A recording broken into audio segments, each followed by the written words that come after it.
Welcome views, کیسے ہیں آپ؟ آج کی ویڈیو کا مقصد ہے آبسیشن پہ بات کرنا۔ دنیا میں ہر انسان ہر وقت کسی نہ کسی چیز سے آبسیسڈ ہوتا ہے اور موسٹ آف دا ٹائم اسے پتہ بھی نہیں ہوتا، لیکن اس کی اگر ایکٹیویٹیز اور حرکات پہ نظر رکھیں تو پھر پتہ چلتا ہے کس چیز سے آبسیسڈ ہے۔ اور آبسیشن دو طرح کے ہوتے ہیں، پازیٹیو آبسیشن اور نیگیٹیو آبسیشن، اور یہ فائنڈ آؤٹ کریں گے کہ سٹاکس کا آبسیشن کیسا ہے، پازیٹیو ہے یا نیگیٹیو ہے، اور اگر پازیٹیو ہے تو آپ اس کو ریزلٹ اورینٹیڈ کیسے بنا سکتے ہیں، اس میں مزید اسے ریفائن کیسے کر سکتے ہیں، بہتری کیسے لا سکتے ہیں، اور اگر نیگیٹیو ہے تو اس سے چھٹکارا پائیں۔ اس کے لیے ایک بک سے ریفرنس لیا میں نے، اور آتھر کا نام ہے گرینٹ کارڈون اور بک کا نام ہے بی آبسیسڈ اور بی ایوریج۔ پہلے اگر آتھر کے بارے میں تھوڑا بتاؤں تو آتھر اس ٹائم پہ اوور $2 بلین کی نیٹ ورتھ رکھتا ہے، اور کارڈون کیپٹل اور کارڈون یونیورسٹی ایک سیلز ٹریننگ پلیٹ فارم ہے جو اس کے 50 ملین سے اوپر یوزرز ہیں اس ٹائم پہ۔ اور اپنی اس بک میں اگر اس بک کا پیوٹ دیکھیں کہ کس چیز پہ سینٹر کر رہی ہے، میڈیوکر اور ایوریج لائف کے اگینسٹ ہے، اور اس کی لائف سٹوری بھی آپ کو بتاتا ہوں چھوٹی سی کہ یہ کیسے اتنا اوپر گیا۔ بک کی پنچ لائن بھی یہی ہے کہ average is a failing formula and good obsessions take you out of average. United States میں ایک اسٹیٹ ہے لوئزیانا، وہاں پہ ایک اسمال ٹاؤن میں یہ پیدا ہوئے۔ 10 سال کے تھے جب ان کے فادر کی ایک ایکسیڈنٹ میں ڈیتھ ہو گئی۔ 5 بہن بھائیوں میں سب سے چھوٹے تھے۔ مدر اتنی ایجوکیٹڈ نہیں تھی، لیکن انہوں نے جابس کر کے ذرا سرکل چلایا۔ غربت والے حالات تھے، اس لیے جلد ہی نیگیٹو انفلوئنس کا شکار ہو گیا اور بیڈ کمپنی میں اٹھنا بیٹھنا ہوا تو ڈرگس کی عادت لگ گئی۔ لیکن پھر ایک ٹرامیٹک قسم کا انسیڈنس ہوا لائف میں، اور اس کی وجہ سے ہی decided to cut all the negative influences. ایک دوست نے انہیں سیٹ اپ کیا، گن پوائنٹ پہ رابری ان کی ہوئی، ریزسٹ کیا انہوں نے، پھر ہاسپٹل میں جا پہنچے اور وہاں ان کو 70 سٹیچز لگوانے پڑے۔ اس ٹائم پہ ایج 25 ہو چکی تھی، اور اس ٹائم پہ انہوں نے ڈیسائیڈ کیا ریہیب سے آنے کے بعد کہ اب no more drugs, clean and sober life and cut all the negative influences from life. Accounting and finance میں ڈگری تھی، لیکن اس وقت اس اسٹیٹ میں اور اوور آل یونائٹڈ اسٹیٹس میں ریسیشن کا دور چل رہا تھا۔ 24% ان امپلائمنٹ، جاب ملی وہ کار سیلز میں ملی، لیکن بجائے ڈس ہارٹ ہونے کے وہاں پہ جا کے انہوں نے اپنی مدر کی ایک ایڈوائس جو تھی بڑی پرانی، اس پہ عمل کیا۔ اس کی وجہ سے یونائٹڈ اسٹیٹس میں یہ جلد ہی نمبر 1 کار سیلز مین بن گئے۔ اور وہ مدر کی کیا ایڈوائس تھی؟ وہ ایڈوائس یہ تھی، an investment in knowledge always pays the best interest, جسے ہم عام زبان میں ہر وقت کہتے ہیں اپنی امپروومنٹ پہ پیسے لگانا، investment on yourself, invest on yourself. ہر جگہ پہ ہم یہ پنچ لائن پڑھتے ہیں، تو اس کا یہی مطلب ہے۔ آل دو ریلیونٹ تھی ان کے لیے، لیکن سب سے بڑا فائدہ یہ ہوا کہ he got to learn how to influence people, کیونکہ کار سیلز میں یہ چیز تو کرنی پڑتی ہے آپ کو۔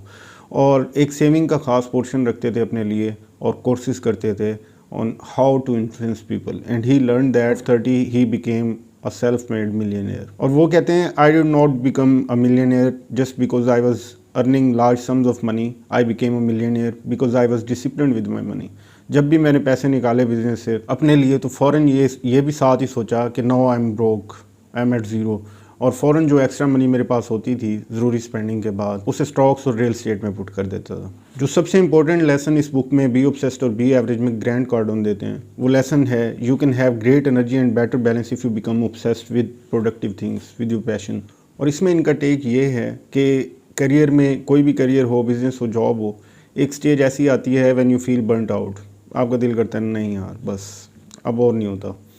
اور اس ٹائم پہ اگر آپ کو obsession نہیں ہے، just be in some kind of rat race، کوئی obsession نہیں ہوگا، objectives will start dying down۔ تو یہاں پہ آپ کو ایک ڈیسیژن لینا پڑتا ہے اس سٹیج پہ، either you can decide to just relax or be obsessed۔ یہیں پہ ہی ایوریج کا اور ایکسٹرا آرڈنری کا فرق سامنے آتا ہے۔ بیسیکلی چوائس، یہ کوئی قسمت نہیں ہوتی ایوریج اور ایکسٹرا آرڈنری میں۔ اور یہاں پہ ایکسٹرا آرڈنری کیسے بننا ہے؟ Recenter yourself on your purpose. دوسرا جو امپورٹنٹ لیسن دیتے ہیں اس بک میں وہ یہ ہے کہ raise your fears for your growth. اور یہاں پہ اس چیپٹر میں بڑی خوبصورت جے کے رولنگ کی ایگزامپل دی ہے، جس نے ہیری پوٹر کریٹ کی، اور اس کی ریجیکشن کے بارے میں بھی بتایا کہ اس نے جب فرسٹ بک لکھی ہیری پوٹر کی، موویز بھی بن چکی ہیں اب تو، سپر ڈپر ہٹ ہوئی، وہ 12 بار ریجیکٹ ہوئی پبلش ہونے سے وہ بک۔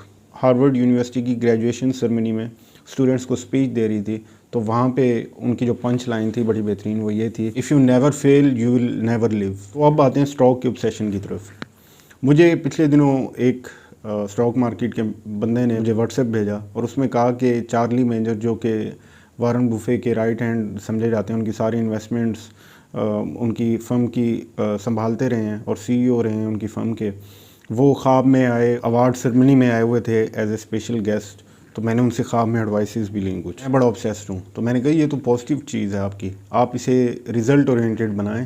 تو وہ پوچھا وہ رزلٹ اورینٹیڈ کیسے بناؤں. میں نے کہا اپنا نالج بڑھائیں تو ریزلٹس آنا سٹارٹ ہو جائیں گے آپ کے اس پیشن کے. ریسرچ کریں ہر انویسٹمنٹ سے پہلے, be discipline with your money, don't take it for granted کہ میرے پاس پیسے ہیں, اچھا کسینو کی طرح پھینک دیے اب یہ اسٹاک اوپر جا رہے ہیں. Doesn't matter if you are even a day trader, اور اگر آپ پورے نالج کے ساتھ کر رہے ہیں تو nothing is bad. Although Rakesh Jhunjhunwala صاحب ہیں جو انڈیا کے اس وقت سب سے بڑے اسٹاک مارکیٹ کے انویسٹر ہیں, ان کی بھی سیورل بلین ڈالرز کی نیٹ ورتھ ہے اس ٹائم پہ. وہ تو کہتے ہیں کہ میں نے اپنی پوری لائف میں کسی ٹریڈر کو خوشحال نہیں دیکھا. کوئی بندہ آپ کو کہتا ہے, ان کے مطابق آپ کو کہتا ہے کہ اس نے ٹریڈنگ سے وہ بڑے پیسے کما رہا ہے, تو یا تو وہ جھوٹ بول رہا ہے یا آپ کو مانڈو لگانے کے چکر میں. یہ ان کے ورڈز ہیں, یوٹیوب پہ انٹرویوز پڑھے ہیں ان کے. اسٹاکس کا ہو, پراپرٹی کا ہو, اگر you are discipline with your money, it's a positive and productive obsession. یہ آپ کو ہے تو congratulations, you are in the top 5-10% of people. کیونکہ ایک ریسرچ کے مطابق اس وقت جو 100 سکسیزفل پیپل ہیں دنیا میں, وہ پازیٹیولی obsessed ہیں اپنی منی کو لے کے, اپنی گروتھ کو لے کے, اپنے لرننگ کو لے کے, اپنے ویلتھ کو لے کے. لیکن ایک افسوس کی بات ہے کہ ایک بہت بڑی میجورٹی اس وقت دنیا میں نیگیٹیولی obsessed ہے ڈفرینٹ چیزوں سے. آپ کو اگزامپل دیتا ہوں ایک, اور ان کو پتہ بھی نہیں ہے. جیسے 70-80% لوگ اس وقت ٹیک سے obsessed ہیں, ٹیکنالوجی سے, خاص طور پہ سیل فون سے, اور وہ اس کے غلام بنے ہوئے ہیں, اسے غلام بنانے کے بجائے. حالانکہ اس کا بنانے کا پرپس یہی تھا نا, اس کی کریشن کا, کہ یہ لوگوں کو سرو کرے گا, لیکن لوگ اسے سرو کر رہے ہیں. اور پتہ بھی نہیں ہوتا, کسی امپورٹنٹ میٹنگ میں بیٹھے ہوئے ہیں, اسٹڈی کر رہے ہیں, کچھ بھی کر رہے ہیں, ہر 5 منٹ بعد 10 منٹ بعد واٹس ایپ چیک کر رہے ہیں, خواہ مخواہ ایسے انسٹا چیک کر رہے ہیں, ٹویٹر چیک کر رہے ہیں, یا فیس بک چیک کر رہے ہیں, اسکرول کیے جا رہے ہیں, کوئی پرپز نہیں ہے, ڈسٹریکٹ ہو رہے ہیں بار بار. کہ آپ بایوگرافیز پڑھیں اگر سکسیزفل لوگوں کی, تو ان کی روٹین میں ایک ٹائمنگ نظر آتی ہے کہ پورے دن میں ایک فکس ٹائم ہوتا ہے, اس ٹائم پہ میلز چیک کرتے ہیں, میسیجز چیک کرتے ہیں, کالز کرتے ہیں امپورٹنٹ, اس کے علاوہ اس کے نزدیک نہیں جاتے, پروڈکٹیو یوز کرتے ہیں. کہ یہ بھی خاص طور پہ ہماری یوتھ جو اس وقت پاکستان اور انڈیا میں ہے, 70-80% ان میں سے سیل فون کو پورن کے پرپس کے لیے یوز کرتے ہیں, پورن دیکھنے کے لیے. کیونکہ پورن سائٹ پہ 70-80% ہر سائٹ پہ ٹریفک پاکستان, انڈیا, بنگلہ دیش ان ملکوں سے آ رہے ہیں, اور ان کی یوتھ کا آ رہا ہے. پازیٹیو obsession رکھیں اپنی, اس obsession کو ریزلٹس میں کنورٹ کریں اپنا نالج بڑھا کے, اور ریسرچ کریں ہر اسٹاک بائی کرنے سے پہلے, اس کی ہسٹری دیکھیں, اس کی فائنینشیل اسٹیٹمنٹس سب سے پہلی چیز ہے جو آپ کو چیک کرنی چاہیے. پلاننگ کے بغیر تو ریزلٹس نہیں ملتے, ناممکن سی بات ہے. اچھی اچھی بکس ریڈ کریں, کورسز کریں نیو اسکلز لرن کرنے کی, تو یہ obsession آپ کو کامیابی کی طرف لے جائے گا. Thank you very much.